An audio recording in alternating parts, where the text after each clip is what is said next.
Next time આ ચૂંટણી પ્રક્રિયા પૂરી થાય એના પછી એ મંજૂરી કરીને અમે વર્ક ઓર્ડર આપવાના છે અને લગભગ એ 26 કરોડથી ઉપર પણ આ બ્રિજ આવનાર સમય બનવાનો છે અને અંદરના જે અમારા 711 જેટલા અમારા મતદારો છે અને આમ તો લગભગ 1200 જેટલી વસ્તી છે એ અંદરના ફળિયાને આનો લાભ આટલા આઝાદીના 50 વર્ષ પછી અમે અપાઈ શકશું અને અમારા મોદી સાહેબનું સૂત્ર છે સૌનો સાથ સૌનો વિકાસ સૌનો પ્રયાસ ને સૌનો વિશ્વાસ એ સૂત્રને સાર્થક કરીને અમે આગળ વધીશું। કેટલા વર્ષો પછી લોકોને આ હોળીમાંથી અને નાવડામાંથી અમારે મુક્તિ અપાવવાનું કામ ભારતીય જનતા પાર્ટીની સરકાર અને સવિશેષ અમારા ભૂપેન્દ્રભાઈ પટેલ સાહેબ અને મારા પ્રતિનિધિ બન્યા પછી આ બજેટ મળ્યું છે એટલે ગ્રામ્યજનો આ વિસ્તારના લોકો બહુ ખુશ છે અને આવનારા સમયમાં અવર જવર થાય અને આ રાઠડા બેટને આવનારા સમયમાં પ્રવાસનમાં આપણે મૂકીએ, પ્રવાસન ધામ તરીકે વિકસાવીએ તો બહારના લોકો પણ અહીંયા આવશે।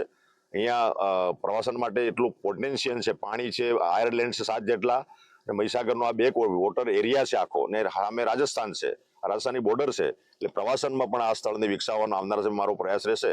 સાથે સાથે આ પુલ બન્યા પછી આગળની કાર્યવાહી અમે કરીશું।